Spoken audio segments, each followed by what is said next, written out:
to the Bishop, sadly. Professor Lloyd Llewellyn-Jones has also been busy dishing out abuse. His most recent contribution was describing Conservative voters as the lowest form of life. And I cannot help but think, I cannot help but ask what the Professor would have done, how he would have reacted if any of our colleagues had described university academics as the lowest form of life. It would have been as outrageous for us as it is for him, and I very much hope that Cardiff University will follow the example of the Archbishop of Canterbury and deal with this promptly.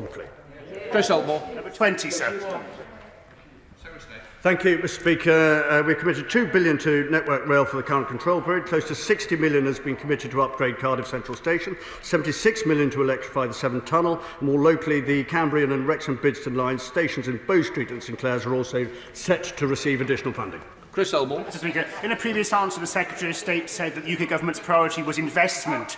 That clearly isn't the case with Welsh Railways. We have more than 11% of the track and not even 2% of funding over the last decade. It has, Mr Speaker, been a lost decade of Welsh railway infrastructure.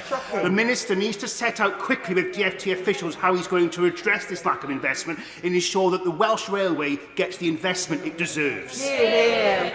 Well, the honourable gentleman is a great campaigner on this issue, but I could only really repeat what I said in the answer to my substantive question. It's a list of investment, and I would say to him again, levelling up. It's all about levelling up. It is all about infrastructure, and it's all very well. The honourable gentleman shaking his head in disbelief, but the reality is there has been more investment in all of the infrastructure projects than at any stage in recent history, and that is largely in thanks to the energy of this government and its commitment to levelling up in Wales.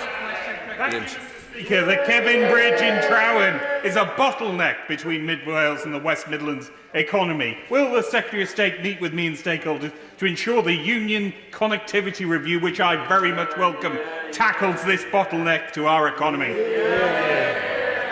Absolutely. My honourable friend is the epitome of campaigning, energetic campaigning on road improvement and other infrastructure schemes. And who will forget the Pant-Lanimulloch bypass as one of the great achievements for the MP for Montgomeryshire? Well, I'm happy to confirm that I will be there. So excited am I by this prospect on Monday of next week.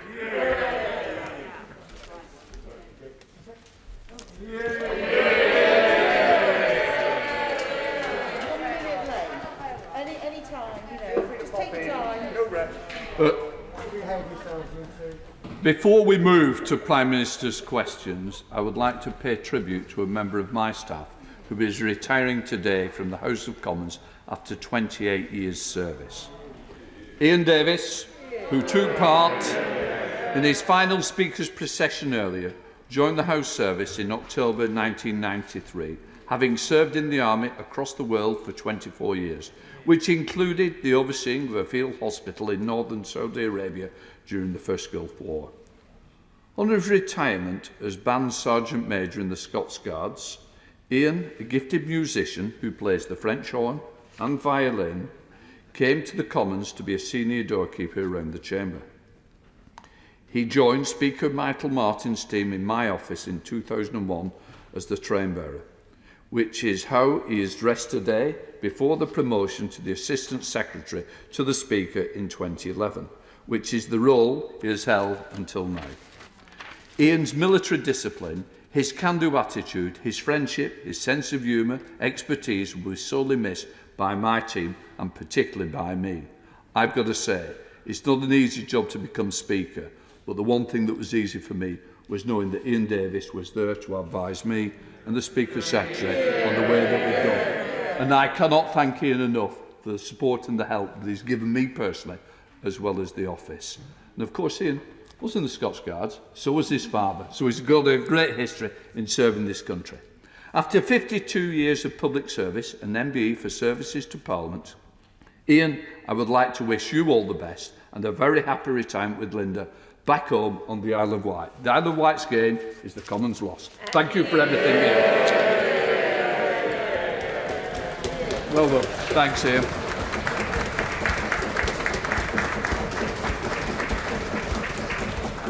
Before we get underway, I would like to point out that the British Sign Language interpretation of the Prime Minister's question is available to watch on the Parliament Live TV.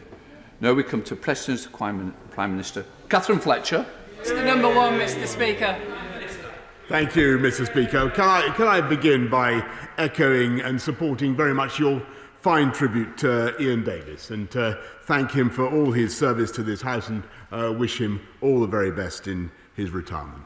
Mr. Speaker, I know members from across this House will want to congratulate Gareth Southgate and his team on their 2-0 win against Germany at Wembley last night, the first time the men's team have beaten Germany in 55 years in a knockout game. We wish them all the best for their match against Ukraine on Saturday, and we'll all be hoping against hope that this time, finally, football is coming home. Mr. Speaker, this morning I had meetings with ministerial colleagues and others. In addition to my duties in this House, I shall have further such meetings later today. Catherine Fletcher. Mr. Speaker, after yesterday's game, many of our German friends are heading home. But does my right honourable friend agree that, as the song goes, if they want to stay here, drinking all our beer, then they need to join the 5.6 million people who have already successfully applied for the EUSS settlement scheme forthwith before today's deadline? Yes, Mr. Speaker, I thank my honourable friend, and she is absolutely right. I am thrilled that an astonishing 5.6 million EU nationals have already applied for this wonderful scheme, and I encourage anybody who is still eligible to submit their applications today. We now come to the Leader of the Opposition, Keir Starmer. Thank you, Mr. Speaker. Can I join your comments and sentiments about Ian Davis and wish him the very best from all of us in this House? Can I also congratulate the England team for yesterday's performance? Having been at Wembley for the Euro '96 semi-final and experienced firsthand the agony of that defeat, yesterday's result was truly incredible. And I know the whole House will wish the team the very best of luck on Saturday. The whole House will wish them the best of luck on Saturday, I'm sure. Mr. Speaker, why didn't the Prime Minister sack the former Health Secretary on Friday morning? Mr. Speaker, I read the story in common with you and everybody else on Friday, and we had a new Health Secretary in place by Saturday, Mr. Speaker, which I think, given that we have a pandemic, I think to move from one Health Secretary to the next with that speed was fast, Mr. Speaker, but it wasn't as fast as the vaccine rollout, Mr. Speaker, which is now going so fast that we've done in this week half of the under 30s, Mr. Speaker, have now had their first jab, and that is speed. Keir Starmer.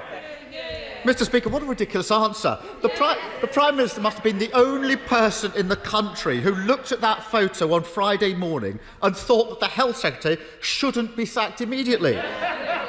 On Friday, the Prime Minister's spokesperson said, quote, "The Prime Minister considers the matter closed." Minister after minister were then sent out to defend the indefensible. It was briefed that the Prime Minister was quite happy for the Health Secretary to stay in his post. So, can the Prime Minister clarify, now he's got the chance, did he sack the Health Secretary or at any point ask him to resign? Yes or no? Mr. Speaker, the Honourable Gentleman will notice that the Health Secretary has changed in the last 5 days. He complains about the speed with which that happened. This government moved at positively lightning speed by comparison to the Right Honourable Gentleman opposite, who spent 3 days trying and failing to sack his deputy leader, Mr. Speaker, who he then promoted, Mr. Speaker. He fires and rehires. Mr. Speaker, the Deputy Leader is sitting beside me. The former Health Secretary has done a runner. Mr. Speaker, on Friday, the Prime Minister said the case was closed. Then on Monday, he tried to take the credit for the Health Secretary's resigning. In a minute, he'll be telling us he scored the winner last night. But let me press the Prime Minister a bit more on this.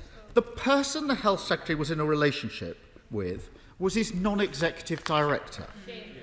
Let me remind the House, according to the government's own guidance, one of the roles of a non-executive director is to challenge the Secretary of State and the department, to challenge them. And they receive taxpayers' money for doing so. So from the offset, it was blindingly obvious that there was a conflict of interest here and a whole host of unanswered questions. Why on earth did the Prime Minister judge that this matter was closed on Friday morning? Mr. Speaker, I hesitate to accuse the Right Honourable Gentleman of repeating his question. I observe that the non-executive director in question is also no longer with the department. And what the continuity, Mr. Speaker, is that department is getting on with the fastest vaccine rollout of any European country. And I'm proud to tell this House that this week, I can tell you what's happened just in the last few days. This country has actually overtaken Israel in the proportion of people we have vaccinated, Mr. Speaker. And I think he might pay tribute to the Health Department for that achievement. Yes, Starmer. So, Mr. Speaker, let me get this right. The Prime Minister was happy to keep a Health Secretary in place during the pandemic who he not only thought was absolutely hopeless, but he also knew had broken the rules and was in a relationship with somebody he was employing at taxpayers' expense. It doesn't sound like case closed to me. And I know the Prime Minister is keen to sweep this under the carpet. But let me tell the Prime Minister why this matters. Millions of people made huge and very difficult sacrifices to follow the rules that his Health Secretary had introduced. Prime Minister, take the case of Ollie Beebe. I'm sorry, you might want to listen. Ollie died of leukemia on the 5th of May, the day before the photo of the former Health Secretary was taken. Ollie died, like so many other people in this pandemic, with his family and friends unable to spend time with him. When he was in hospital, he begged to see his family. But following the rules, only one member of his family was allowed to see him. His mum said, "I'm livid. We did everything we were told to do. And the man who made the rules didn't. How can that be right?" So I asked the Prime Minister again, how could he possibly think this matter was closed on Friday morning? Mr. Speaker, we all share the grief and the pain of Ollie and his family and millions of people up and down the country who have endured the privations that this country has been through in order to get the coronavirus pandemic under control. And that is why we had a change of Health Secretary the day after the story appeared, Mr. Speaker. And that is why, actually, what we are doing as a government, instead of focusing on stuff going on within the Westminster bubble, we are focusing on rolling out that vaccine, those vaccines at a rate that will make sure that people like Ollie and his family do not have to suffer in the future. And I'm proud to say, as a result of the efforts made by the NHS, by the Department of Health, by July the 19th, we will have vaccinated everybody. Every adult over 18 will have received one jab, and everybody over 40 will have received 2 jabs, Mr. Speaker. That is the priority of this government, and quite right too. Keir Starmer. Mr. Speaker, I can hardly think that the Prime Minister thinks it's appropriate in response to a question about Ollie to suggest that this is, in his words, the Westminster bubble. The Westminster bubble in answer to that question, Prime Minister? Before Prime Minister's questions this morning, I spoke to Ollie's mum about the awful circumstances that she and her family have been through. She told me, Prime Minister, that every day she watched the press conferences, every day they were on, and she hung on to every word that government ministers said, so that she would know what her family could and couldn't do. Yeah. And then they followed the rules. Yeah. This is not the Westminster bubble. Yeah. She told me that for her and her family, this case isn't closed. Yeah. And she speaks for millions of people. Yeah. Ask the Prime Minister to withdraw that when he gets up. Yeah. Withdraw that when he gets up. It's the wrong response to Ollie's case. I can't help concluding that the Prime Minister didn't ask relevant questions on Friday morning, either because he didn't want to know the answers, or because he knows full well there's more to come out. Yes. Well, then, he says nonsense. So I asked the Prime Minister, in response to his muttered nonsense, when he declared the case closed on Friday morning, had he asked the Health Secretary if he'd broken any other rules? Yes or no? Mr. Speaker, let me be absolutely clear with the right honourable gentleman, and I think the whole House and the whole country can see that we have a new Health Secretary in place, and have had one since the day after the stories appeared, and that was entirely right, and that was the right response to the situation, and of course he's right in what he says about the sacrifice made by families up and down the land. But the best response, in my view, to their grief and their pain and the sufferings that they have endured is to get on with a new health secretary, which is what we have, and with all the energy and application that we have, to roll out those vaccines and allow the people of this country to work forwards towards Freedom Day, which I devoutly hope will come on July the 19th. And never let it be forgotten, Mr. Speaker, that if we'd followed the advice of the right honourable gentleman, that would not be possible, because it was under his proposals that we would have stayed in the European Medicines Agency and been unable to deliver the vaccine rollout at all. Keir Starmer. Mr. Speaker, I really think that having failed to sack the former Health Secretary, he really is trying to take credit now for the fact that we've got a new Health Secretary. So, Mr. Speaker, well, he wouldn't be there if the Prime Minister had his way. The matter was closed.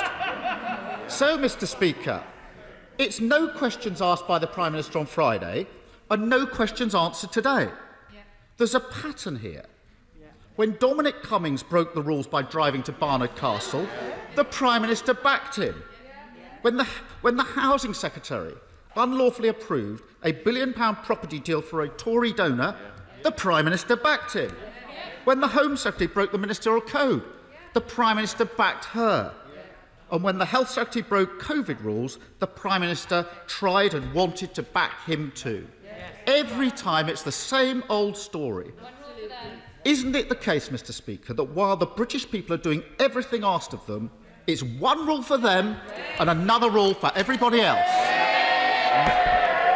Mr. Speaker, there was a new Health Secretary the following day, Mr. Speaker, and the whole country can see that, and we are getting on with our agenda of vaccinating the population of this country through the energy and application of the new Secretary of State for Health and the Department of Health. And I thank them and I congratulate them. And it's as a result of that vaccine rollout, Mr. Speaker, which, as I say, would have been impeded, fatally impeded, had we followed the policies of the party opposite. That we're able now we have a higher wall of vaccination than virtually any other country in the world, and we are able to proceed with our cautious but we hope irreversible unlocking of the UK economy, with the result, Mr. Speaker, that growth is up to levels we haven't seen since last July.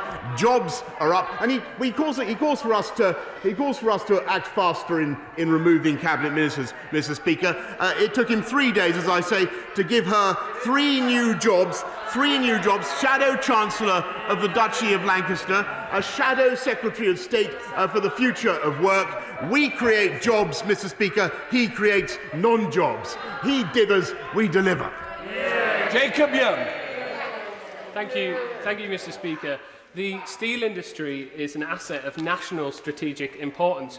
Not just my words, but the words of the Prime Minister. And I know he means it, because when Grable went into administration, this government supported British Steel until a new buyer was found. British Steel still employ more than 800 people in Redcar and Cleveland and more than 3,000 people in Scunthorpe. So can I ask the Prime Minister, in light of the TRA's recommendations to the Trade Secretary, how will he ensure that steel remains a national strategic asset? My honourable friend is absolutely right to campaign for British Steel, and we have an ambitious plan to transform our country with better use of British Steel. As I said to the House a couple of weeks ago, there's a 7.6 million pipeline of steel waiting to be waiting to be bought over the next decade. And as for the recommendations of the Trade Remedies Authority, the government is considering them, and the Department for International Trade will update the House later today. Leader of the SNP, Ian Blyford. Thank you, Mr. Speaker. And can I join you in wishing Ian Davis all the best for his retirement, and thank him for the service that he has given to the Scots Guards in this House. He has truly been a friend and a sane voice to give guidance to those of us on these benches when we've needed it, and I thank him very much for that. Can I congratulate England? for their victory last night, and of course wish them all the best in the tournament ahead. Of course, they've done well. They've won most of their matches, with the exception of the game against Scotland, where, of course, they even failed to score a goal. No luck. But, Mr. Speaker, in July 2019, this Prime Minister gave an unequivocal guarantee to EU nationals living in the UK. The Prime Minister said they will have an absolute certainty for the right to live and remain. Less than 2 years later, hundreds of thousands of EU nationals have been left in limbo, including thousands of children. While the settlement scheme deadline falls today, we know there are hundreds of thousands of unprocessed cases. It is simply unacceptable, Mr. Speaker, that their rights will be diminished by their failures of this government. Will the Prime Minister honour his word, give certainty, scrap the disastrous settled status deadline before we face another Tory Windrush? I thank the right honourable gentleman, and I'm just to repeat what I said to my honourable friend earlier. I think it's fantastic that 5.6 million people have applied. We are processing all the applications as fast as we possibly can, and clearly the most important thing is for anybody who still hasn't applied to get their application in today. In Blackford. Thank you, Mr. Speaker. But the issue is there is a backlog of hundreds of thousands of cases because of delays on decisions.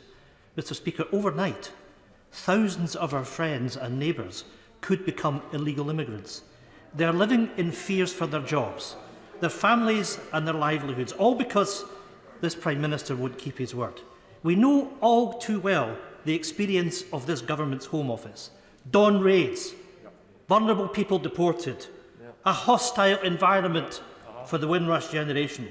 Scotland's message to EU citizens is you're welcome here. We want you to stay. This is your home. But this UK government is causing EU citizens untold stress.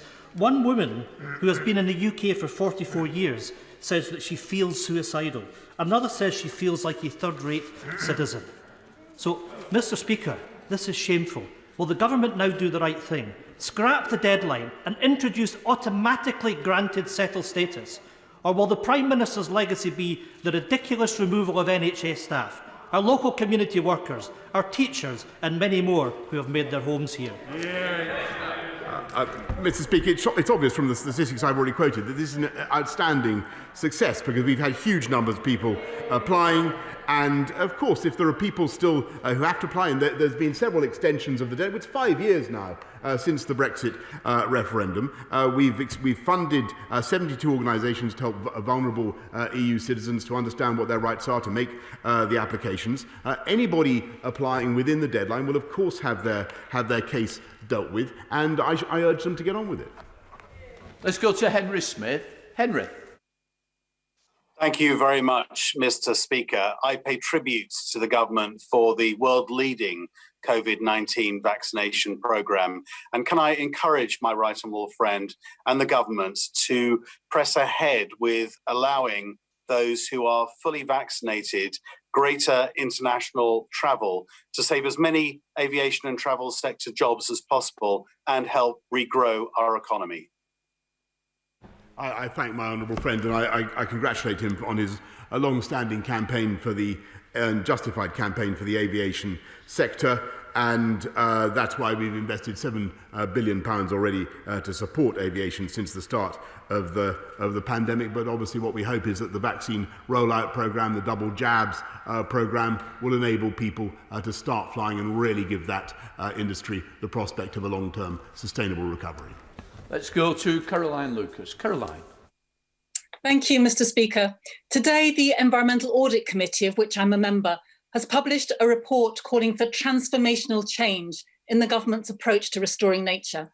And it's not just about the 15% of UK species that are threatened with extinction, the cuckoos, the kittiwakes, the turtle doves, but the ebbing away of so much of our natural world. The Conservative chair of our committee says that government policies too often remain, and I quote, grandiose statements lacking teeth and devoid of effective delivery mechanisms. So I want to ask the Prime Minister something very specific.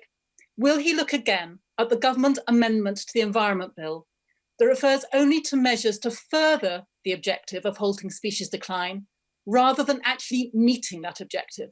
A one-word change from furthering to meeting would make a world of difference by introducing the legally binding target to halt biodiversity loss by 2030 that his government has promised. So will he do it? Will he make that change? Yes or no?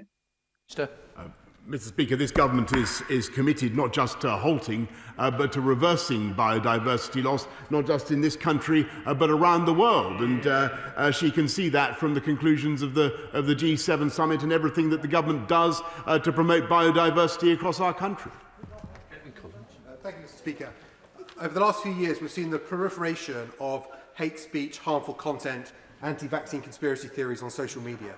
In response, the government has published its world-leading draft online safety bill. Can the Prime Minister say when Parliament will be given the opportunity to start the scrutiny of that draft bill? Prime Minister. The bill has been published in draft form, and a pre-legislative scrutiny will start as soon as a joint committee has been established. And I'm given to understand from my right honourable friend, the Chief Whip, that my right honourable friend may be in a position to serve with advantage in the scrutiny of that bill. Catherine McKinnon. Thank you. We all know that great sport starts at the grassroots, whether that's football or swimming, and we all need help and encouragement to live healthier lives post-pandemic. Yet since last March, over 400 leisure and fitness facilities have permanently closed, including our much-loved swimming pool in West Denton, and many thousands more are under threat. So will the Prime Minister do two things about that today?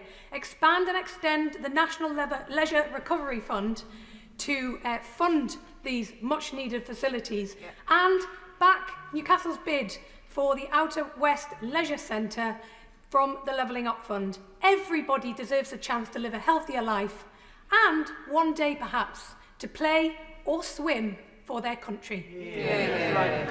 Well, I thank the honourable lady, because I think that it was a great question, and she's absolutely right to champion grassroots sport and what it can do for young people and for the health of this country. I certainly hope that the centre she champions will be successful in the Levelling Up Fund, but obviously I can't control that myself. She must make that case herself. But I'm wishing her every possible good fortune. Thank you, Mr. Speaker. In Rochester, we are incredibly proud of our long-standing creative arts community and the contribution it makes to the Medway towns. So it has come as a huge blow that the Board of Directors at the University of Creative Arts have decided to close the Rochester campus after its 135-year history in the town, having inspired some of our most successful artists and designers, such as Dame Zandra Rhodes, Karen Millen and Tracy Emin. Does my right honourable friend agree that the university's plan to close the site at such a difficult time for the sector will be detrimental to our levelling up agenda locally, but also to the opportunities for so many working class kids in Medway, for who this campus has always provided an instrumental route into further and higher education? I thank my honourable friend. She's right to campaign for higher education, particularly in her constituency, and I know that she's been engaged with university leaders on the ground in Rochester, and I'm sure that they will have listened carefully to what she has to say. Thank you very much, Mr. Speaker. On Friday, I visited David McCutcheon, the Chief Executive of Bullet Express, which is a haulage firm in the Baillieston area of my constituency. Everybody in this House knows that there have been huge problems with a shortage of HGV drivers in this country, and that's only been compounded further by Brexit. So I've got a simple question for the Prime Minister. Why can't we add HGV drivers to the UK shortage occupation list?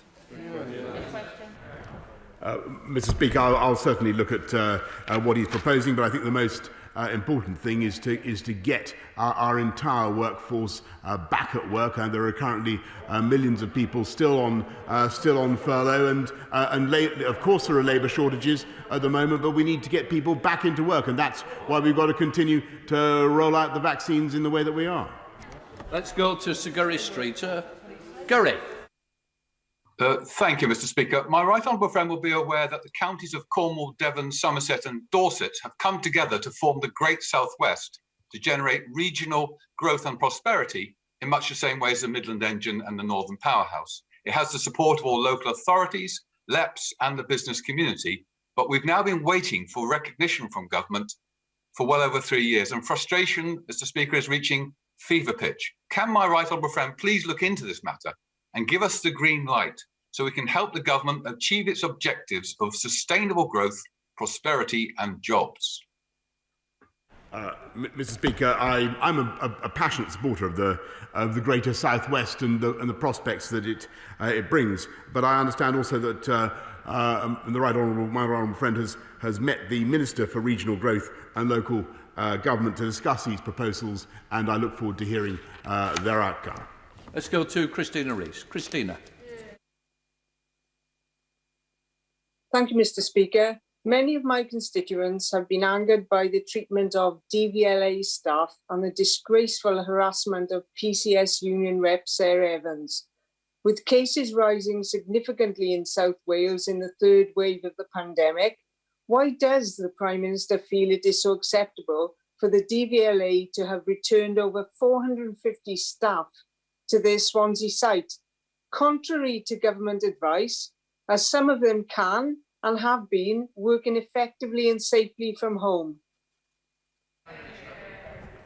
Mr. Speaker, as I understand it, rates of infection and disease have been declining at the DVLA site, and I hope very much that everybody there can return to work in the normal way as soon as possible. Tom Randall. Mr. Speaker, the High Street's had a bit of a difficult time lately, and Gedlings have been no exception. But Gedling Borough Council's Levelling Up Fund bid will help to kickstart High Street regeneration, improve Arnold Town Centre, and encourage healthy travel in Netherfield. So will my right honourable friend join me in thanking the council officers at Gedling Borough Council, particularly Mike Hill and Joel Davis, who have put the bid together? And will he agree with me that this is a bid that can help to make Gedling an even better place to live, work and raise a family? Yes, Mr. Speaker, and I thank Mike Hill and Joel Davis for their efforts, and that's exactly, and I thank them also for what they're doing to call upon the Levelling Up Fund, which will indeed invest in infrastructure projects that improves life across the country, but in his constituency particularly. Let's go to Dr. Philippa Whitford. Philippa. Thanks very much, Mr. Speaker. Due to his failure to maintain strict border quarantine and delay in adding India to the red list, cases of the Delta variant are surging across the UK. As well as a marked regional variation, the biggest ongoing impact is on sectors such as hospitality, entertainment and aviation. So rather than starting to reduce financial support from tomorrow, will the Prime Minister agree to extend full furlough and business support beyond September, particularly for those geographical areas and businesses which are most affected? No, Mr. Speaker, because although the Delta variant is indeed seeded and growing in at least 74 countries around the world, including this one, this is the only country, or the country where the protection by immunity against the Delta variant is the highest and the strongest. And that's why we're going to continue with our cautious but irreversible roadmap, and I hope that it will command her support. Let's go to Peter Gibson. Peter. Thank you, Mr. Speaker. Can I thank my right honourable friend for all that he is doing to level up our country? A rising tide must float all ships. And to that end, will he commit to delivering the Northern Link Road for Darlington? And will he further commit to helping stop LNER's great train robbery of services from our station? And finally, does my right honourable friend agree with me that our levelling up agenda, investing in the North, should provide the people of Batley and Spen with great confidence as they go to the polls? Prime Minister. Yes, Mr. Speaker, and it tells you all you need to know about the modern Labour Party, that when they heard that there was going to be an economic campus in Darlington, they called it giving up, Mr. Speaker. That's what the right honourable gentleman said, and he's totally right, by the way, to support Ryan Stevenson in his campaign for Batley and Spen tomorrow. I believe that Ryan will offer a strong local voice for change and progress in Batley and Spen. Thank you, Mr Speaker. I'm sure the Prime Minister is delighted that the High Court in Belfast this morning upheld the government's view on the Northern Ireland Protocol. And later today, we're also expecting a joint EU-UK agreement in relation to extension of the grace period around chilled meats.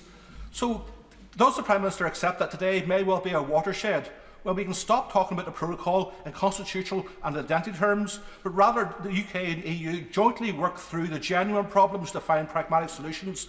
And in doing so, can the Prime Minister also call for calm in Northern Ireland ahead of the marching season?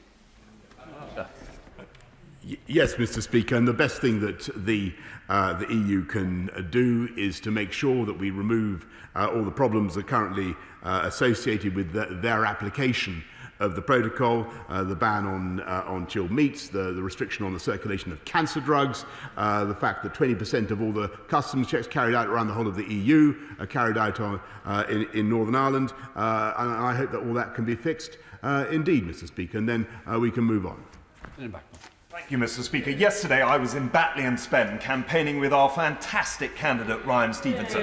He is committed to delivering the police that we need on our streets. So from Brixham to Salcombe, Batley and Spen, will the Prime Minister commit to supporting initiatives like the Councillor Advocate Scheme that was launched by my Police and Crime Commissioner Alison Hernandez?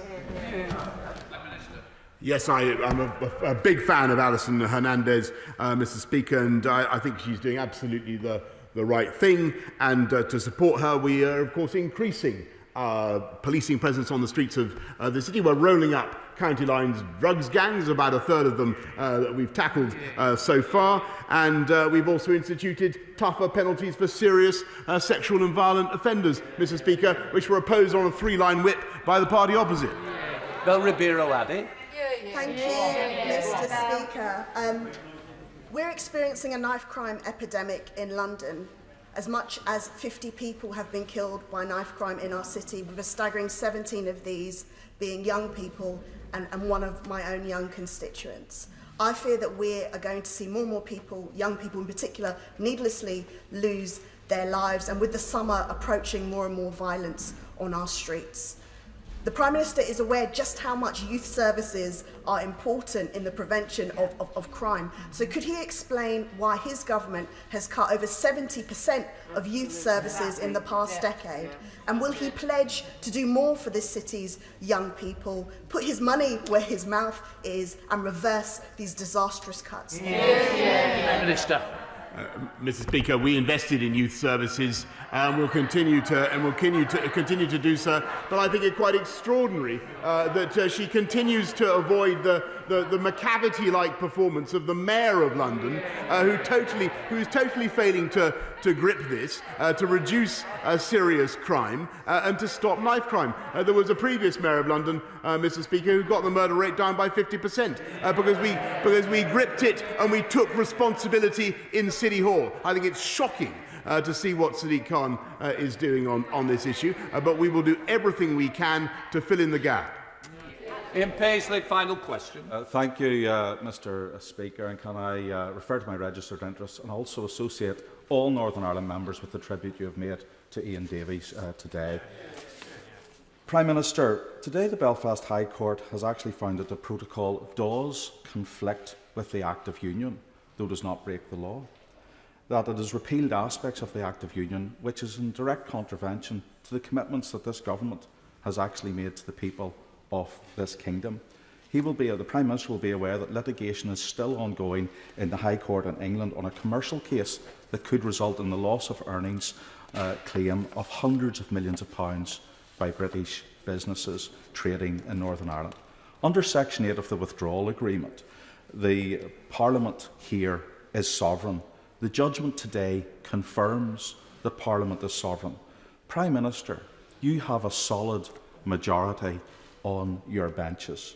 Have you the will to now finish this job, to reverse the mistakes of the Northern Ireland Protocol, to seize the moment and to defend the Union and to unilaterally fix once and for all and put Northern Ireland out of its commercial, social and political misery? Minister. Thank you, Mr Speaker. I thank the honourable gentleman. We will, of course, study the the ruling of the court in detail, but I can give him this general assurance, which he knows to be true, that nothing will affect the position of Northern Ireland as part of the United Kingdom, and we will make sure that we uphold that. I'm now suspending the House for 3 minutes to enable the necessary arrangements to be made for the next business. Order.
Order! I call Kate Green to ask the urgent question. Sir Secretary of State. Thank you, Mr Speaker. Will the Secretary of State make a statement on the impact of coronavirus on children and young people's attendance in education settings? Secretary. Mr Speaker, I'm grateful to you for granting this urgent question. This government is absolutely focused on returning society back to normal as soon as possible, and that includes in our schools, colleges and right across the education sector. As I have made clear throughout this pandemic, it is my top priority to keep children in school. And indeed, as I speak today, it is the case that millions of children have been back in the classroom since March the 8th, learning with their friends and teachers. I'm sure the House will agree that's exactly where they belong. The vast majority of schools are open. 99.8% of state-funded schools were open on the 24th of June, benefiting children who have given up so much during this pandemic. Back in February, the Prime Minister set out an extensive roadmap, and that we need to continue to be careful now to complete this cautious but irreversible roadmap to freedom. We understand the frustration of parents and pupils who may feel like that they're being asked to isolate unnecessarily. As I have said throughout this pandemic, children are best off in schools. As we continue with our educational recovery, it is vital that absence is minimised as far as possible and that children and young people are attending school. So I'm looking carefully every day at how we manage the balance between safeguarding children's education and reducing the transmission of the virus. Because I know that there are still too many children having their education disrupted, no matter how good remote education is that they're receiving. The new Health Secretary and I have already discussed these matters, and I'm working with him across my department as well as with scientists and public health experts to take the next steps. But as this House is aware, some restrictions remain in place in schools. What I want to see is these restrictions, including bubbles, removed as quickly as possible, along with wider restrictions in society. I do not think it is acceptable that children should face greater restrictions over and above those of wider society, especially since they have given up so much to keep older generations safe over the last 18 months. Further steps will be taken to reduce the number of children who have to self-isolate, including looking at the outcomes of a daily contact testing trial as we consider a new model for keeping children in schools and colleges. We constantly assess all available data, and we expect to be able to confirm plans to lift restrictions and bubbles as part of step 4. Once that decision has been made, we'll issue guidance immediately to schools. I would once again like to put on the record this government's sincere thanks to all teachers for their dedication and work at this time. My commitment to the House and to the children of Britain is that we open up wider society. We will stick, as we open it up, wider society up, we will stick to the principle that children's education and freedom comes first. Kate. Thank you for granting the urgent question, Mr. Speaker. Data published yesterday showed 375,000 children were out of school last week because of coronavirus. It's 9 weeks until the new academic year begins, but we have no idea what the Secretary of State plans to keep them in class. School leaders dread another last-minute announcement. They need time to put plans in place, and their staff also desperately need a break over the summer. The Secretary of State has briefed that the bubbles policy will be replaced with daily testing from September. Will testing take place in schools, and if so, what support will they receive to do it?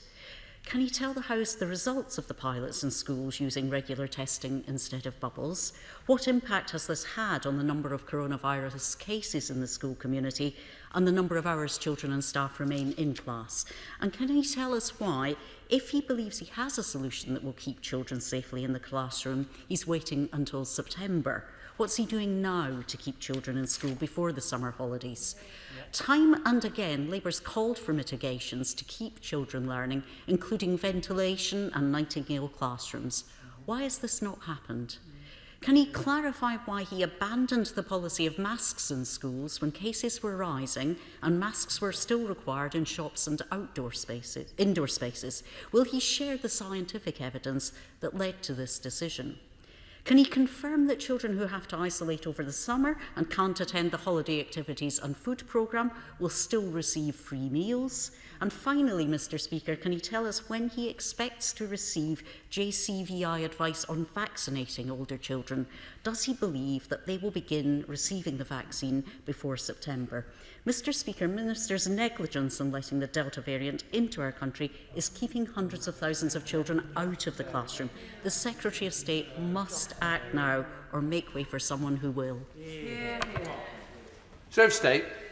Thank you ever so much, Mr. Speaker. So in terms of daily contact testing, this is something that we've been running trials on. Public Health England have been running trials on. We expect for them to report back to the Department for Health and Social Care and ourselves in the coming weeks. But we are very clear that we want to sort of action to be taken, and that is why we very much want to see the lifting of more restrictions and the bubbles within schools as part of the next step.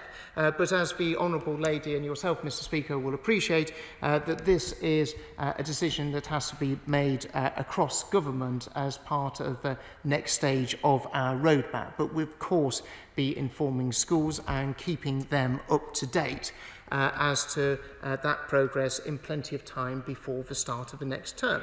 But let us not forget, Mr. Speaker, it's the party opposite. It's the party opposite that deigns to give advice. I mean, their advice was to join the European Union vaccine programme. Well, where would that have got us, Mr. Speaker? The party opposite that said it wouldn't be possible for schools to be able to deliver testing right across all our schools and colleges, yet this is what we were able to do. And actually, is a party opposite that opposed children going back into the classroom and didn't actually support this government's efforts to ensure that children were able to get their education at the earliest possible stage. At every point, the party opposite has done everything that they can to frustrate and stop the opportunities of children being in school. Select Committee, Robert Hunt. Thank you, Mr. Speaker. I thank my right honourable friend for what he's doing to try and keep schools open. But we have 300,000 children being sent home. In addition, there are 93,500 children who are missing 50% of school or more, as identified by the Centre for Social Justice this week in a hard-hitting report. We are in danger of creating a generation of ghost children denied a proper chance to climb the education ladder of opportunity. So will my right honourable friend update the guidance, look to establish mobile testing units at school as soon as possible, even before September, so as to stop the need for children being sent home? And will he also set out a plan galvanising the forces of the department, local authorities and schools as to how these 100,000 ghost children are going to be returned to school properly so that we can bring their education back to life and we don't damage their life chances for decades to come? My right honourable friend raises the important issue of those children who aren't attending schools. This is why we pulled together REACT teams, which is a combination of DFE teams, regional school commissioners, local authorities, the police, as well as, crucially, schools themselves, in terms of being able to target those children, working alongside the Supporting Families initiative that is led by MHCLG. My right honourable friend will be aware that actually there is already extensive testing in schools. In fact, there's been over 50 million, I think 57 million tests have already been conducted in schools and colleges across the country. So we already have a very well-established testing mechanism. But the next stage, as we move to step 4 of the roadmap, is we want to see the ability for schools to be able to operate more freely. When it comes to the summer activities, we want all children to be able to be part of that, whether that's the holiday activity and food programmes, whether that is the additional summer schools that schools are laying on. And that is why, as part of Step 4, we're looking at lifting those restrictions and lifting those bubbles that currently schools have to sort of operate within that guidance of, and we're looking at doing that at the very earliest opportunity, so children would be able to benefit through the summer as a result of that. Let's go to Barry Sherman. Barry.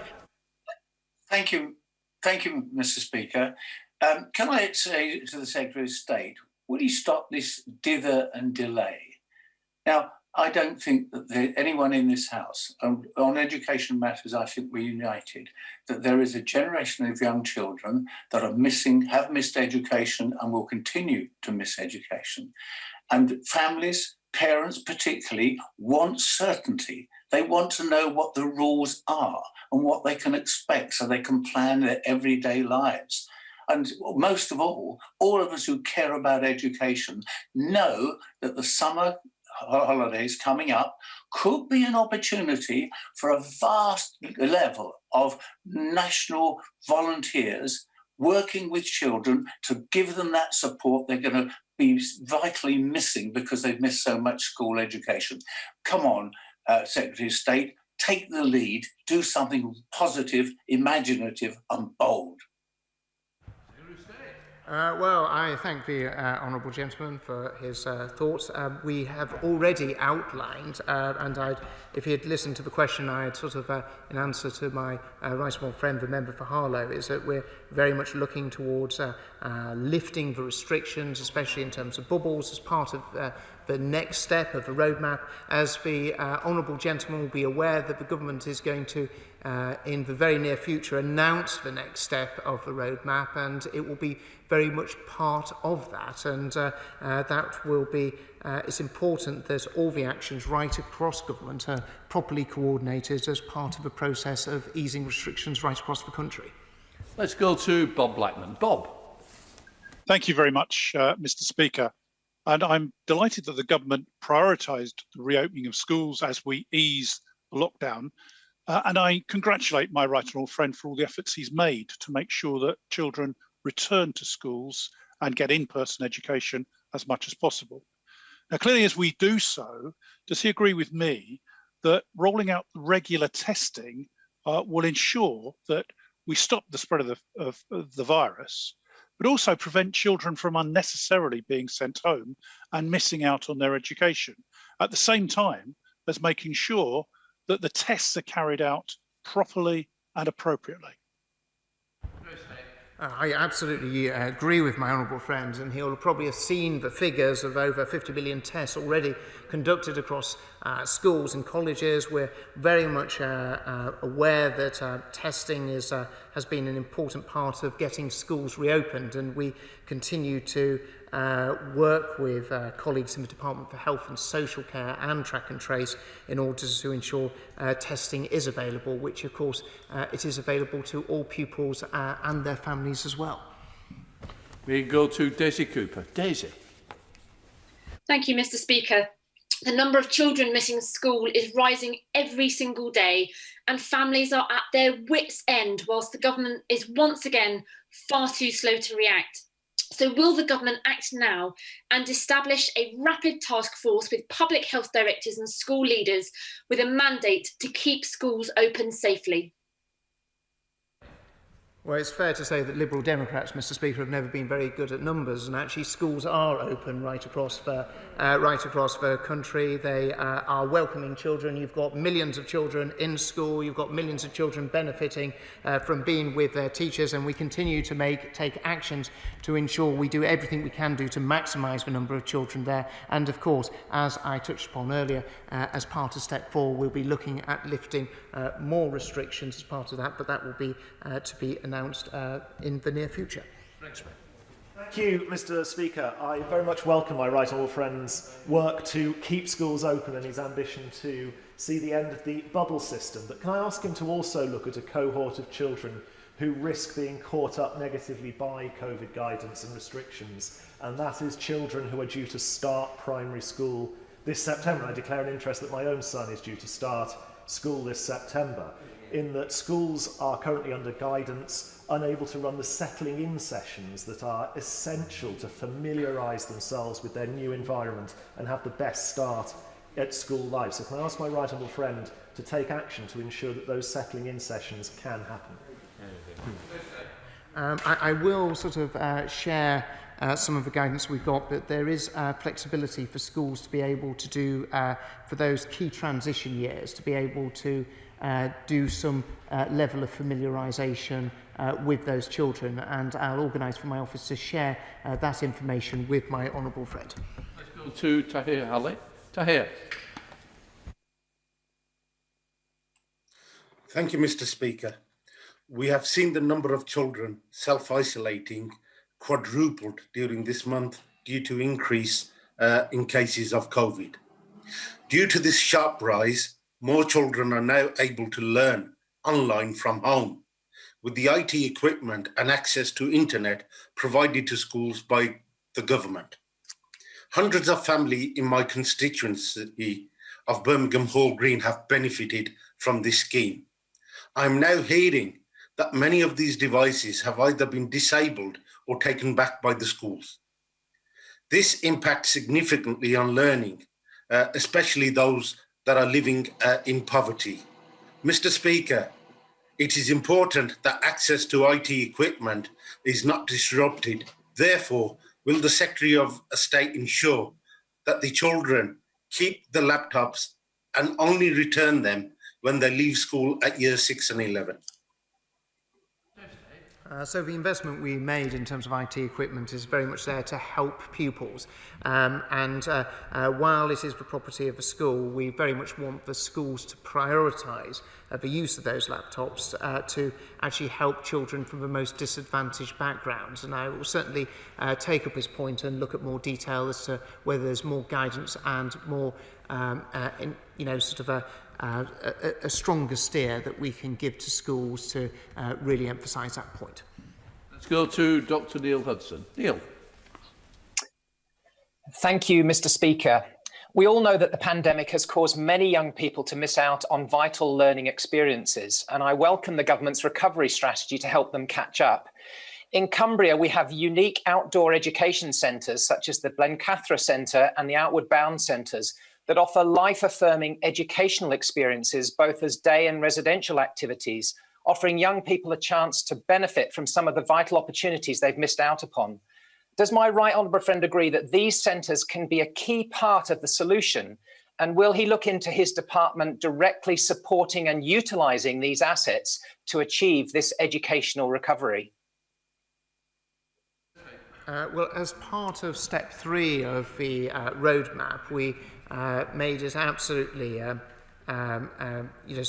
lifted restrictions so people could do overnight residential. Of course, my honourable friend is absolutely right to highlight the benefits of outdoor education centres and the real value they bring to so many young people, and we certainly continue to work with the sector to how we can promote this, especially as schools got more and more freedoms in the future.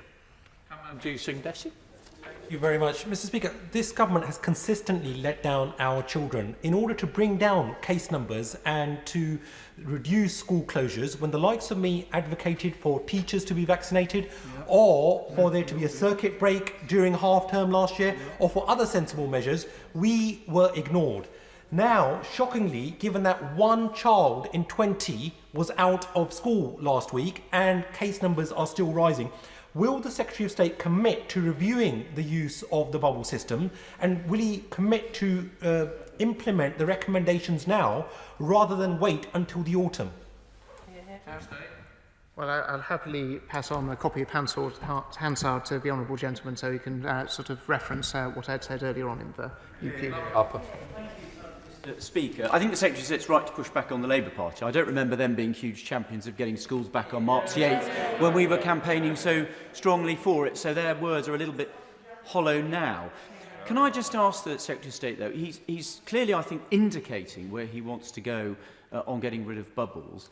I'm not really sure, though, why we can't do it now, because we're going to then cause a huge problem for the rest of term.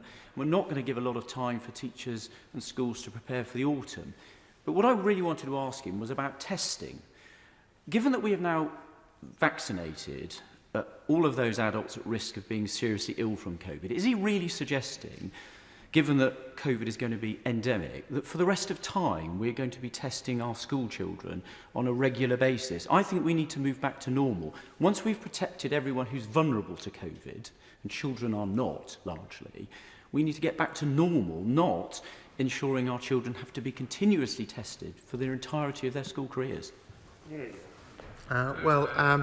My right honourable friend raises a very interesting and thoughtful point, and we do want to see schools return to normality, and we don't want children to feel as if there is an extra layer of things that they have to do that we as adults don't have to do. And I think that is very important. Testing has been an incredibly important tool as part of the armoury to get schools back, especially in March the 8th, where we saw the mass return of schools. But we do keep this under review. We're looking at, we obviously take advice in terms of scientific advice from the Department for Health and Social Care and Public Health England, and of course other scientific bodies. But we are looking at this continuously, but we have found it a useful tool. But actually, much longer term, do I see testing as something that we expect children to continuously do, always in the future? No, I don't. And I ideally want to move away from that at the earliest and most realistic possible stage. My honourable friend pointed out there is a risk, as things stand, that children may have to isolate and stay at home when they should be taking part in the holiday activities and food programme over the summer. Can the Secretary of State give an assurance that whatever happens, children who are entitled to access food support over the summer will still be able to do that? I can absolutely assure the Right Honourable Gentleman that that's the case. We will be looking to ensure that obviously the Department for Work and Pensions has its COVID support fund that is available for local authorities to provide free school meals. Any changes as part of the roadmap that would lead to the lifting of further restrictions and of bubbles within schools would also mean and take effect. So for the summer period, for summer holidays as well. So children who wanted to take part in holiday activity and food programmes would be very much be able to without operating within a bubble system. Red Clark. Thank you very much indeed, Mr. Speaker. Because of new variants, it's quite possible long into the future that the number of cases of COVID will increase from time to time. But is he aware that Professor Sir Andrew Pollard, who was behind the Oxford AstraZeneca vaccine, said that if high protection against hospitalisation continues, despite spread in the community, the public health crisis is over? So does my right honourable friend understand that we must move away from being concerned with the number of cases of COVID and disrupting schools needlessly through testing and isolation and focus squarely on hospitalisation? I very much do have that at the forefront of my mind, and it'd be very interesting if my right honourable friend has time to actually maybe sit down with him and also some of my team and some from Department for Health and Social Care actually to sort of discuss this in greater detail, because the key thing is to making sure that people aren't being hospitalised and people aren't in danger of dying. And of course the vaccine has had enormous success in doing that, but we cannot then have a break on children's lives in the future. Shannon. Mr. Speaker, I commend and thank the Secretary of State for being here today and addressing the concerns of many of us. What happens here sets the direction for regional administrations. COVID-19 has had a huge impact on young people's education, with some not being able to access resources and many suffering from the closure of schools, and mental health of pupils are rising at very alarming levels. So what discussion has the Secretary of State had with school principals and with regional assemblies to reduce the negative impact on our children's academic development? And what steps can the Secretary of State take to ensure that the education system is pandemic ready for the future?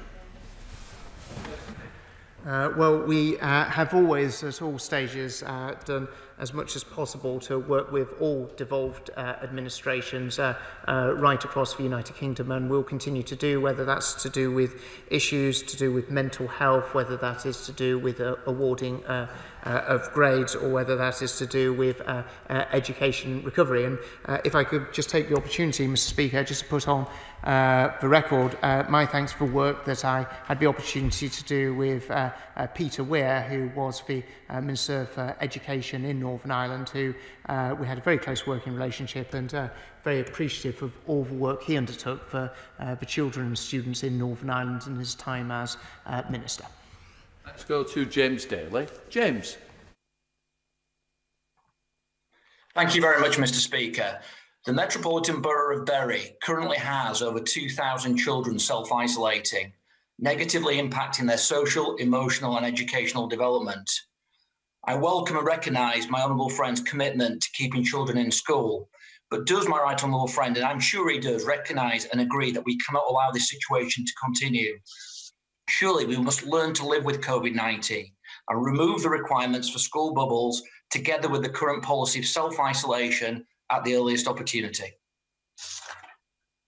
Well, Mr. Speaker, we're very much wanting to go down that course of easing restrictions and ensuring as we come out of this pandemic is that children are one of the greatest beneficiaries. So my honourable friends in my minds are very much in the same place. Let's go to Siobhan McDonough. Siobhan. Thank you, Mr. Speaker. Children in the most disadvantaged areas are almost twice as likely to be those self-isolating, like Year 6 at St Mark's Primary in my constituency. But they are also likely to be on the wrong side of the digital divide, with 23 pupils at St Mark's still without the kit and connectivity required to log in and learn from home when isolating. With every click widening the attainment gap, will the Secretary of State today back my campaign to ensure every child entitled to free school meals has access to data and a device at home? Well, this is, Mr. Speaker, is very much why we invested hundreds of millions of pounds in the rollout of 1.3 million devices to be able to support schools, but most importantly to be able to support children, such as the Honourable Lady set out. Let's go to Caroline Notes. Caroline. Thank you, Mr. Speaker. Can my right honourable friend reassure me, as we look to both the 19th of July and the end of the summer term, that there can be no question of a return to bubbles and self-isolation when children return in the autumn? Well, Mr. Speaker, I don't want to be preempting the decision of cross-government in terms of the next stage, but our direction is very clear about lifting the restrictions and ensuring that children are not in a situation where they have to bubble, very much part of the course of this roadmap. And of course, we'd be very much expecting that children would not be facing that in September, as my right honourable friend has asked. Let's go to Caroline Lucas. Caroline. Thank you, Mr. Speaker. The Secretary of State says his priority is to keep children in school, yet hundreds of thousands of them are missing yet more precious time in the classroom, as well as important end-of-term rituals, and families are angry and desperate. But for many months, organisations like the Health and Safety Executive and the Royal Society of Medicine have been saying that to protect our children, one of the basic things that needs to be done is to ensure better ventilation in all classrooms. If you live in New York, for example, you can consult a public website to see the ventilation status of every single classroom in the state, and there is serious investment in ventilation and filtration. Why hasn't the Secretary of State done something similar here, introducing those basic mitigation measures and fast-tracking the assessment of testing pilots? Living with COVID mustn't mean dumping all the risk on our children because the Education Secretary hasn't acted with anything like the urgency and ambition this crisis demands. As every stage, we've put in all the protective measures that are required in order to be able to keep children safe and make sure that they're back in the classroom and having the opportunity to learn. Right, let's go. Richard Graham. The numbers of pupils self-isolating and therefore not at school have risen nationally from 40,000 to 300,000 in 3 weeks. And in the same period in Gloucestershire, from a few hundred to almost 8,000, virtually 8% of all pupils. This is clearly not the direction either the Education Secretary or any of us would like to see happen. And therefore we can all agree with the SAGE's children's expert, Professor Russell Viner, who said that we have to rethink all the rules around our schools, which are not the driver of transmission at the moment. And to my knowledge, there is not a single child in Gloucestershire which is in one of our hospitals with the virus. So something needs to be done, and my right honourable friend has already given a clear steer that he wants to see children back at school as soon as possible and the benefits of summer school enjoyed. So could he consider a pilot project in Gloucestershire to allow all these children who are self-isolating to get back at school as soon as possible? Well, frankly, Mr. Speaker, if there's going to be a pilot project, it's going to be in Staffordshire, not in Gloucestershire, but it was a good old point. Right, let's go to Andrew Gwynn. Andrew. Thank you. Professor Marmot has reported today on the impact of inequality in large parts of Greater Manchester, including my own constituency. And we know COVID has exacerbated these inequalities. We know too many children have had their education disrupted and too many still are. And look, we all agree we need to ensure children and families are supported, not just during self-isolation, but that catch-up is intensified too. So what work is his department doing on the wider impact that COVID may have on this cohort of children in school or college through the pandemic? How do we ensure we properly tackle the inequalities created by COVID on top of the pre-existing inequalities affecting the same children? I'd very much appreciate it if the honourable gentleman would forward on the report, as it would be very interesting to sort of look at the details on that. And we have been looking very closely at the impact of COVID on children's learning right across the country. And we've been doing a very detailed study with Renaissance Learning to look at the lost learning, not just as a national cohort, but very much at the granular detail. And this is very much informing our policy development as to how we best address that. Let's go to Stephen Hammond. Stephen. Thank you, Mr. Speaker, and can I thank my right honourable friend for his answers today and his commitment to remove self-isolation for school children as soon as possible, which would be widely welcomed across Wimbledon. Can I ask him to say what exactly, and can he reassure me what the government is doing to ensure that disabled children get the support they need at home when they have been self-isolating and unable to attend school? Well, we very much expect that the education to be delivered for all children remotely, whether they are in a mainstream school, special school or alternative provision. And we work with the sector to ensure that that happens, including the provision of IT equipment and devices, which is so critical for all schools to be able to deliver that. Mr. Speaker, we remember the appalling handling of the free school meals debacle over Christmas, where this government and football players had to, this opposition and football players had to try and force government to do the right thing. My constituents in Ilford South, amongst some of the poorest in certain super output wards, are concerned, extremely concerned, that their holiday activity and food programme has not been guaranteed if they are going to be at home self-isolating. Would the Secretary of State please be crystal clear that nobody will go without food this summer? Yeah. Well, the honourable gentleman probably actually heard my answer to his colleague earlier on, and of course the DWP scheme is there to ensure and support children who are in receipt of free school meals over the summer period. The holiday activity and food programme is an extensive scheme across local authorities right across the country. I think this is an excellent scheme, and we want to see all children to be able to take part in it because of the benefits not just of food, but as importantly activity as well that's part of that scheme. Thank you, Mr. Speaker. I welcome my right honourable friend's commitment to end bubbles. Last week, some 74%, I think it was, of children who were isolating in England were doing so not because they caught COVID, but because someone in their bubble had done so. This puts a huge strain on them and their parents as well. So with that in mind, between now and terminus date, will my right honourable friend consider accelerating the rapid testing programme to ensure that we're seeing less self-isolating in children?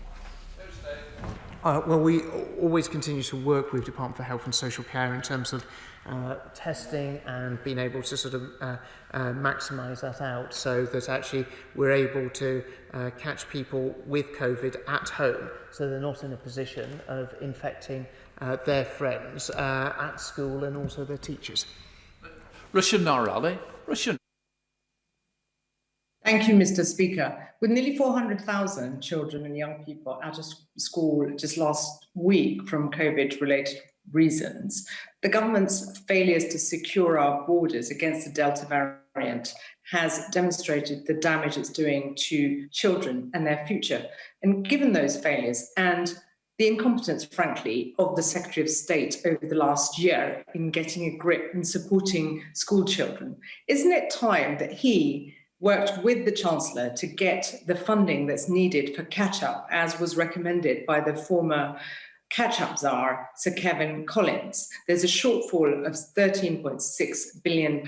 Isn't it time that that money was provided so that children don't continue to suffer because of the mistakes of his government? Well, the Honourable Lady seems to be blissfully unaware that we've already invested over £3 billion in terms of supporting children to be able to catch up in our schools. We'll continue to work closely, as she requested, with the Treasury, as we have been doing as we approach the spending review, to see what further action is needed in order to be able to support our children. Thank you, Mr. Speaker. Last week, 375,000 pupils were off school through self-isolation, and there has been a 40% increase in antidepressants being prescribed to under 17-year-olds. Given that children are extremely unlikely to suffer serious ill health as a result of catching COVID, and given the damage being done to their education and their mental health, isn't it time we stopped this self-isolation madness and get all pupils back in the classroom where they belong? Well, I think my right honourable friend raises a really important issue in terms of children's mental health, and this is why we've been so concerned to put in interventions in place to be able to support children, as well as those who work in schools and colleges, with their mental health at this incredibly difficult time.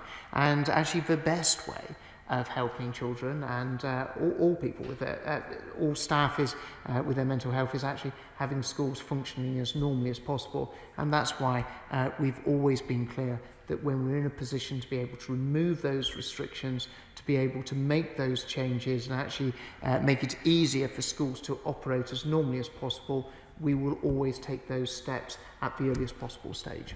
Christian Matheson. Mr. Speaker, my constituent Stephen sums up the frustrations of parents and pupils when he tells me that his boy is now home again for a third time because somebody has tested positive in his school, even though they make him wear a mask. 10 days isolation, he's tested negative on a PCR test plus 2 tests a week, and asks how he can justify 40,000 people hugging each other at Wembley, but his son can't see his friends. And the effect on pupils was raised by constituent Joe, who teaches and who has seen the mental health effects that the Secretary of State has just referred to. What additional support will be put in place to support Joe and the pupils he supports in this mental health crisis? Well, the honourable member is probably aware that both the Department for Health and Social Care and ourselves have outlined packages of support for schools in terms of boosting mental health support, including having training so that there are mental health those who trained to deal with mental health issues in all our schools right across the country. The honourable gentleman's probably also aware of the comments I made earlier about the lifting of restrictions and the removal of bubbles, which is the next steps that we very much want to take as part of the next step of the roadmap. But it has to be done in line with the broader changes and the unlocking of our country that is part of the roadmap. Thank you, Mr. Speaker. And getting children back into school without having to self-isolate can't come soon enough, as there is no substitute for learning and attainment and keeping children in face-to-face education. But can my right honourable friend confirm that keeping children in an educational setting, whenever it is safe to do so, remains his priority? My honourable friend's so right. The number one priority in all of this, whether it was the rollout of the mass testing across all schools, whether it was the restrictions and the sort of levels of safety that we had to put into schools, has all been designed about getting children into schools for the maximum amount of time to ensure that they're in front of a teacher with their friends and having the very best classroom experience. And as we move out of this crisis, of course, we want to lift as many of those restrictions as possible and actually liberate schools to be able to operate in the best possible way for themselves. Thank you, Mr. Speaker. Does the Secretary of State agree with me that the government's failure to get border controls in place has enabled the Delta variant to take hold in the UK, forcing children out of classrooms and away from their friends? Well, at every stage, Mr. Speaker, the government has been one of the first ones to act in order to be able to keep this country safe. It was one of the first countries in Europe to impose travel restrictions on India as a result of the Delta variant, and I know that the new Secretary of State for Health and Social Care and the Transport Secretary, as well as the Prime Minister, take that responsibility incredibly seriously. Mr. Speaker, can I welcome my right honourable friend's comments today? I have recently just finished a 10-day period of self-isolation following someone in my office testing positive for COVID. However, the flatmate of the person was able to go about their daily lives in a normal way using the government's daily testing trial. Surely, as we learn to live with COVID, it is time to move quickly to a more nuanced approach that does not endlessly interrupt children's education, as it cannot be right to have learning continuously disrupted by unnecessary self-isolation. Well, there's nothing I can really disagree with my honourable friend, so I best just go and sit down, hadn't I, Mr. Speaker? Thank you, Mr. Speaker. Too many school children across my constituency of Blaydon have faced disadvantage from being out of school under the current arrangements. Will the Secretary of State be absolutely clear with school leaders well in advance of any new arrangements to be put in place? It's vitally important that they have that information. And can the Secretary of State also talk about the support that can be given to disabled children to ensure that they have the opportunity to catch up on the education opportunities they've missed? Well, I would very much like to reassure the Honourable Lady, the member for Blaydon, that we will give all schools, good notice, and as I committed to when we said about the next step, step 4, we'll be aiming to issue guidance and advice to schools in conjunction with the details of step 4. In terms of those children, disabled children and children with special educational needs, we've continued to have a real strong emphasis in terms of actually how we support, whether it's special schools, alternative provision, actually weighting the level of support at a much higher level for those schools over those the support available to mainstream schools. Thank you very much, Mr. Speaker. Like others, I'd also like to see the daily testing that's been so successful in the pilot schools immediately returning so that pupils can remain in school. And I agree with others that we should go back to normal as soon as possible, preferably in September. Yesterday, the Schools Minister stated that we're consulting parents, teachers and pupils about extending the school day. Can the Secretary of State make it clear during the consultation that the extended day should be for enrichment activities as well as time for extra tutoring where necessary?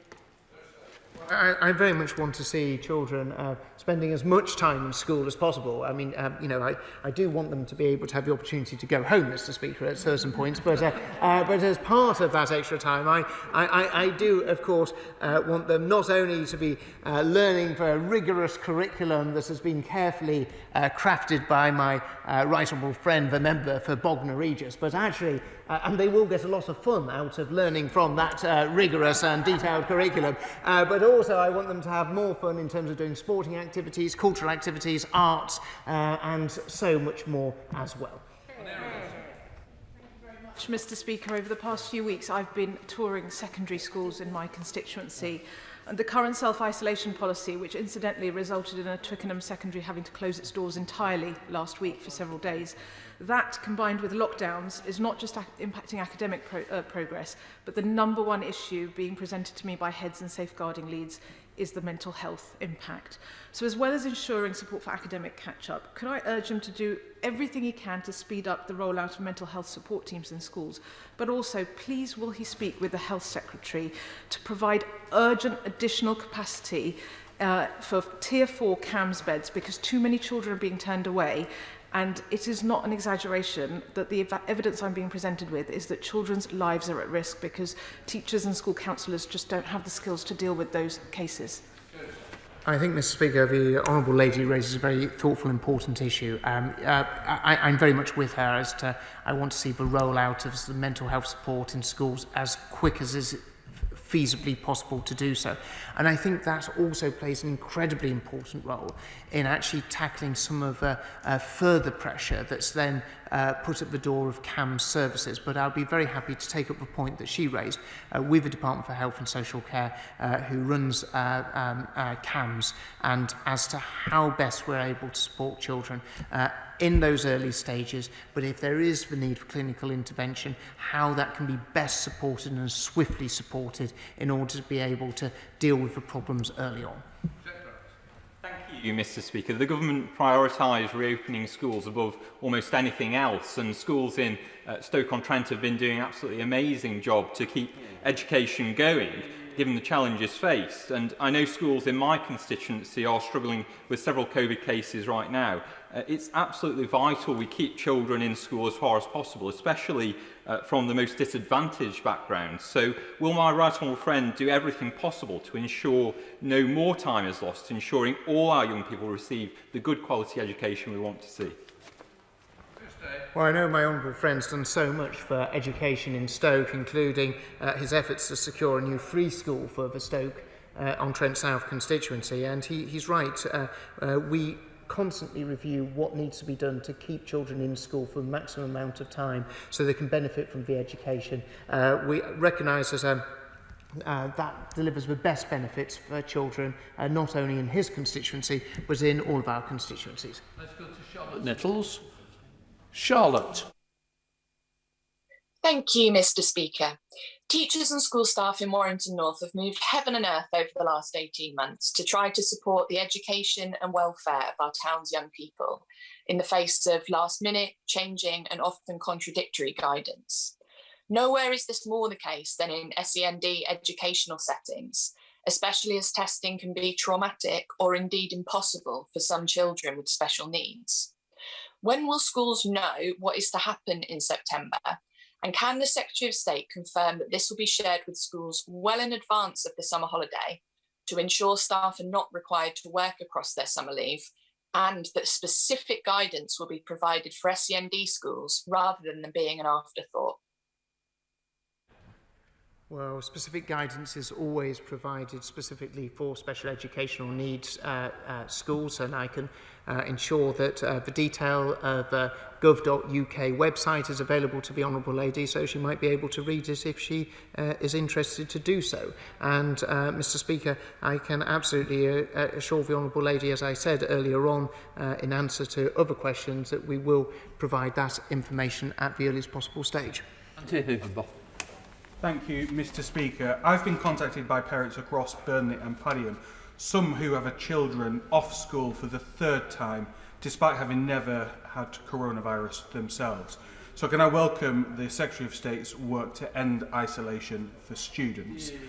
But one of the things that will really help schools is getting that testing solution right. So can I ask what conversations he's had with Public Health England and the Department for Health on new types of testing, like saliva testing, which will be far quicker and easier for schools to implement?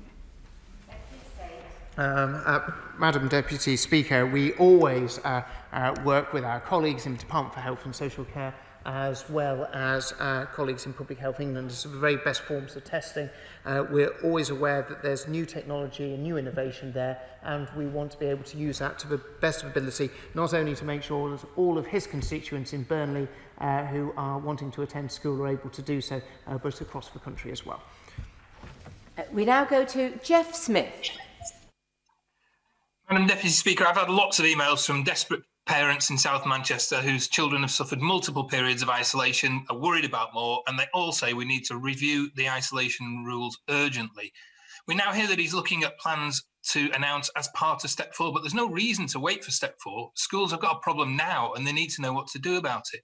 Every time I've met head teachers in the last year, the biggest complaint is always the lateness of guidance from his department. Why is it that the education department is always so slow with advice? And why is it that pupils and schools always seem to be the afterthought in this crisis? I can assure you, Madam Deputy Speaker, we always do everything we can to ensure that all guidance is available to schools at the very earliest opportunity. Robbie Moore. Thank Madam Deputy Speaker. As my right honourable friend will be aware, in Keighley and Ilkley we have been subject to restrictions since the pandemic began, whether that was through the local or the regional approach.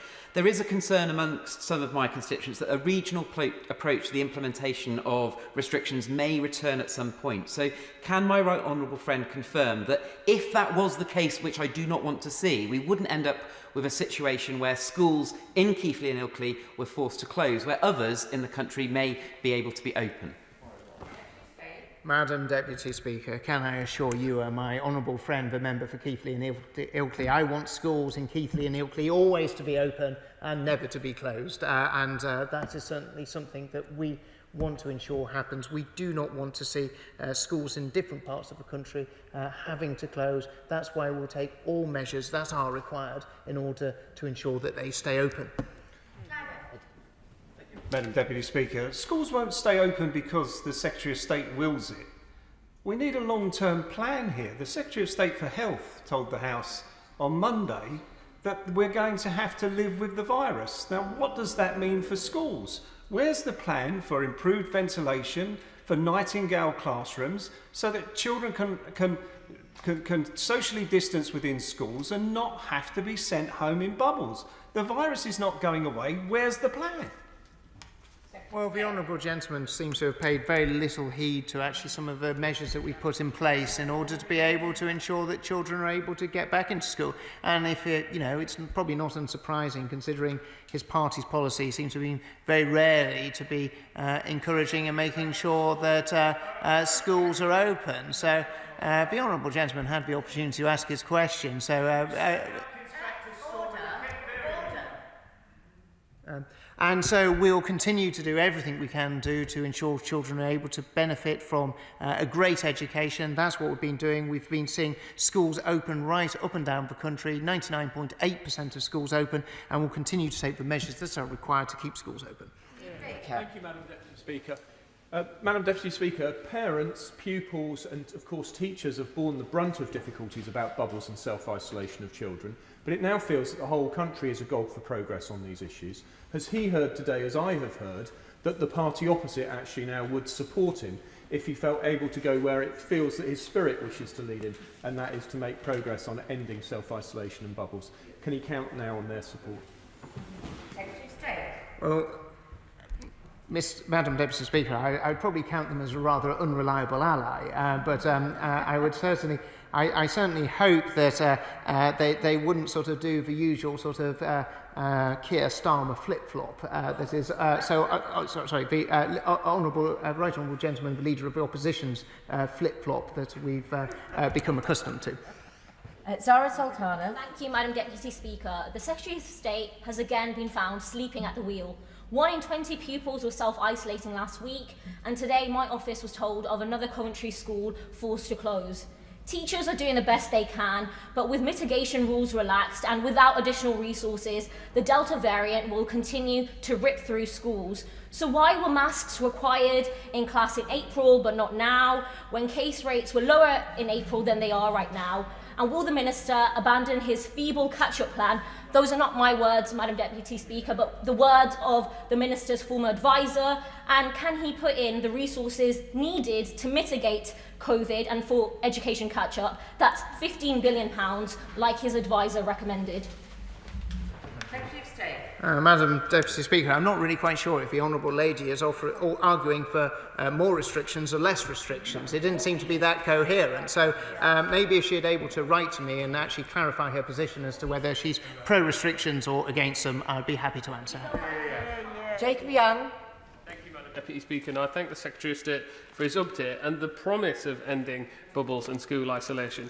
Does he agree with me that it is surprising to hear the Labour Party's latest change in position on pupils attending schools, especially when it was only earlier this month that they advocated moving away from formal learning rather than catching up on crucial lost lessons?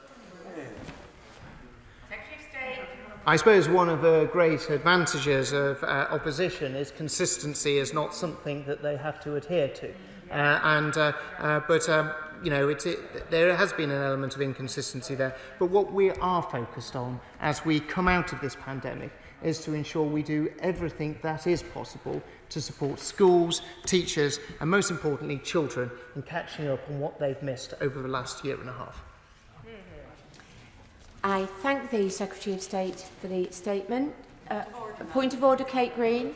Thank you, Madam Deputy Speaker. On Monday, in a point of order, I queried the apparent discrepancy between the Secretary of State's insistence to the House on the 21st of June that 6 million children will benefit from tutoring and information given by his officials to Schools Week that the government had pledged to provide 6 million courses. In the estimates debate yesterday, the School Standards Minister again referred to a figure of 6 million courses.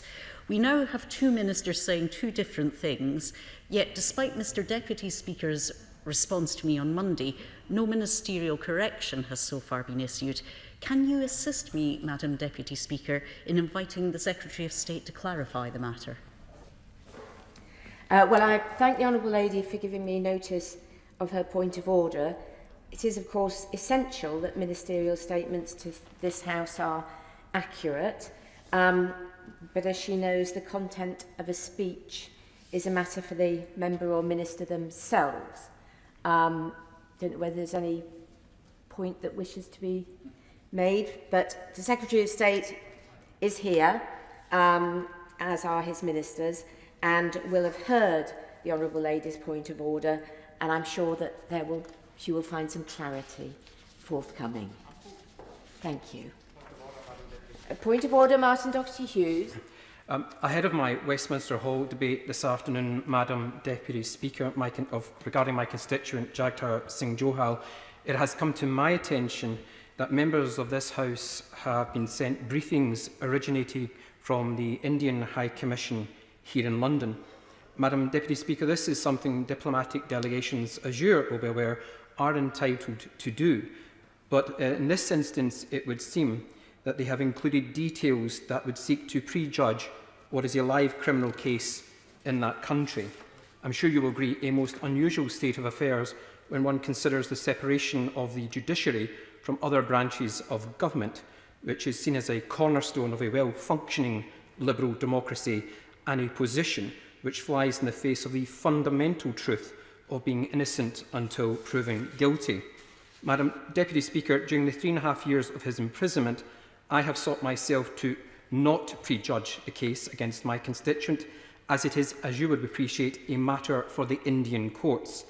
I have only asked for transparency, due process and the rule of law be abided by, something that in this instance it would have been seen is being denied to Jagtar, and another indication of the growing calls for the UK Government to define his detention as an arbitrary one, which should now be listened to.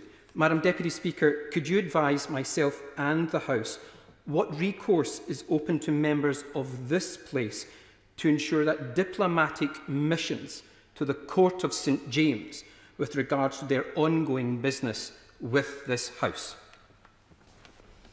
Well, I thank the Honourable Member for his courtesy in giving notice of his point of order. I do not think it appropriate that members of this House should be lobbied in this way, nor that judicial processes should be interfered with.